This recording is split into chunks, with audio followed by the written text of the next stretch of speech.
Hello folks, welcome back to another edition of BC Renovation Magazine. In this video I'm going to show you how we install trim around a window. If that's something you want to see, stick around.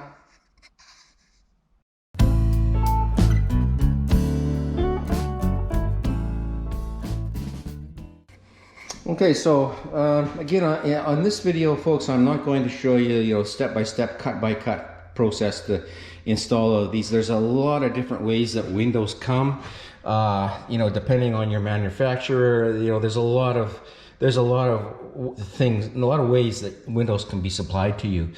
So sometimes they have the jamb extensions, which is what this piece is called here. And sometimes they don't. It all depends on how you order your windows. So in my case, I put my own jamb extensions in, and that's this piece here. Our windows didn't have them, and I did that because in the case of a mobile home, your walls are not standard thicknesses. They're just different than regular houses. So what I do is I just cut my material to make it fit. So you basically need to have your jamb extension go from your window to the outside of your drywall. And so that's kind of the first thing I would have to do in this. Now your windows may have your jamb extensions already in. It's like I said, it just depends on where you buy your windows and how they're ordered. But we're going to focus on the trim, okay? Because the trim is really what everybody looks at. It's something that a lot of people have trouble with these trims, and I'm just going to kind of go through the process of how we install this. Okay, so however your windows comes to you, once you get to that point, you have the jamb extension installed. Then we put the trim on. Now you'll notice that I have set the trim back from the edge of the jamb here. Okay, and this is the way it's properly done.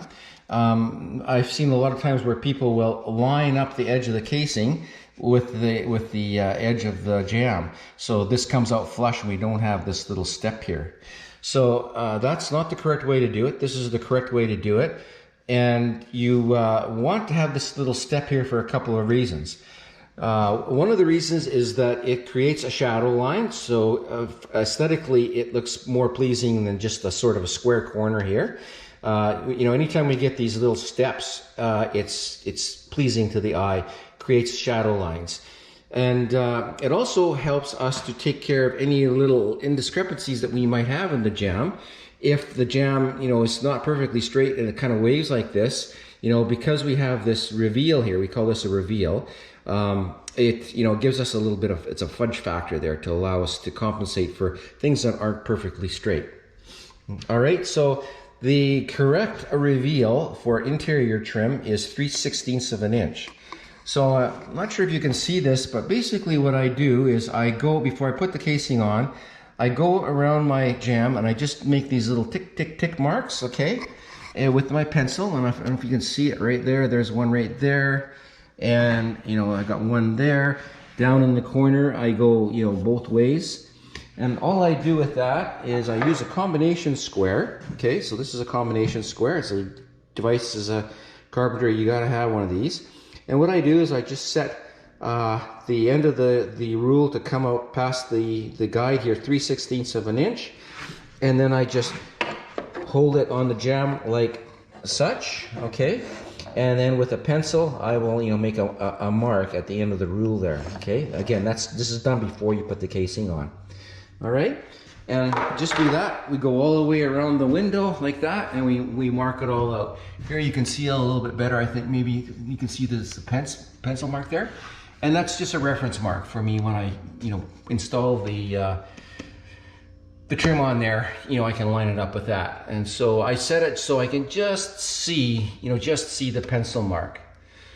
All right, so the way I do this is I will start with my top and bottom pieces. So I will install those pieces first, and then I will install my side pieces. All right, and the reason I do that is because it makes it easier to measure. If you can imagine trying to measure from this point here to this point over here to get the length of this bottom board or the top board, it's really hard to do, you know, to get it precise. So here's a trade secret for you. We don't use the tape measure to measure these. What we do is we cut a 45 on one end, okay? And again, in this case, I'm using what's called a mitered corner. You know, sometimes you can do you know, there's different ways to do this. Sometimes you can extend, you know, the casing out and then you make a butt joint there. Sometimes people, you know, let it stick out a little bit. I've done that. On this one, I'm going for more of a clean look, so I'm going with a miter.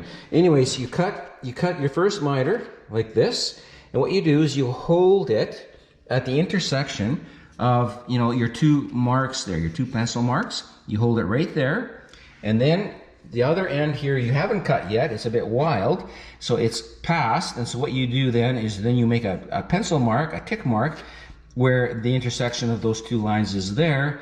Then you take it to your miter saw, which is, you know, I'm set up here, and you cut the other 45 on it. Okay? Never use the tape measure. We do the same thing with the top. Okay? Then we nail the boards on, the top and the bottom. And I'm using, here I used an air nailer, so I'm using a pinner. And I've used a 1¼ inch pin to nail the inside edge of the casing to the jamb. Okay, and you can see kind of like I go every foot or so.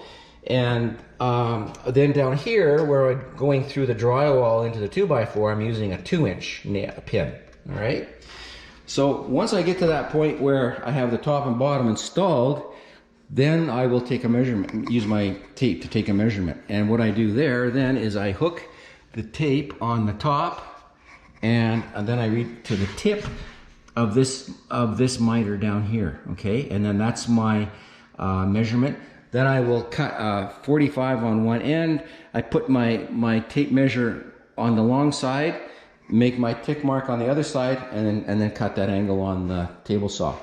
It makes it really easy to you know, to measure. If you use that method, you're not doing a lot of measuring, and it's very precise. Like, I mean, you can see, you know, I'm bang on right in there, you know, on all my corners. It just, you know, they just fit right in there. And sometimes you might have to, you know, take a second cut, you know, just to get it to fit perfectly. But you know, usually it's, you know, it works out just fine. And so then once you have this cut, then what I do is I will glue. I use a glue to glue my miters together. All right, and the glue that I use is just this. I just use this yellow glue. I've been using this for years. I really like this glue. I've gone through gallons of this. But these are the pins that I use. You know, here's the 2-inch pins, and I'm just using my little air nailer. Now you don't have to have an air nailer. You can, you know, you can just use finishing nails and hammer, and that, you know, that works fine. You don't have to go and buy a compressor and all that to do this. Just not necessary. All right, so those are glued together. Now a lot of people seem to have trouble when they do miters. It's just you know, as long as everything is square, you know, they just kind of go together. I don't know. I don't have a lot of problems with miters. It's you know, something sort of comes with experience, I guess. But yeah.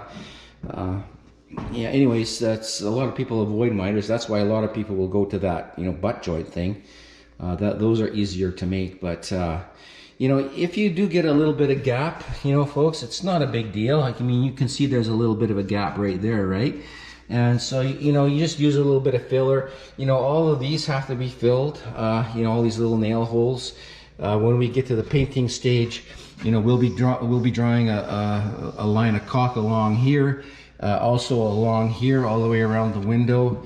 We also caulk around this outside edge here, okay? And you know, we just caulk it, and then we paint and fill those holes. And you know, the caulking is really what gives your window a professional look. So, you know, there's nothing shameful in using some little bit of caulking. You know, you try to fit things as good as you can. But I mean, you can see there, you know, I got a little bit of a gap there. But by the time I caulk that and give it 2 coats of paint, you'll never see any of that. It's just all going to blend in. It just, you know, it'll fill into those little things. All right. Okay, so that's basically the windows in a nutshell, folks. And we do the same thing, you know, with the doors. And I'll just kind of show you, like on here. So this is, you know, it's a different setup on a patio door, but you know, we've just gone, we've overlapped the trim here, you know, a bit, but we made it the same all the way around. In this case, we had there was a molded in line there that on the door itself that we just followed, and you know, it's consistent along the top there as well. But it's, you know, it's the same principle. When I do a door, what I do is, you know, I put I install the top piece first, the header piece, and again, I will, you know, make my little marks. I'm not sure if you can see them there or not, but there they are. And okay, and so I install the top piece first, okay, using that method where I cut the miter, hold it on in the corner there, and then mark it over here on that corner, and then take it to the saw. Again, I don't measure that, I hold it up there. All right, and then once I have that top piece installed, then I measure from the floor to the top of the miter up here. Okay, and that's my length, and then I will cut that piece, measuring, you know, taking a piece and measuring, making that measurement, and then cut that angle.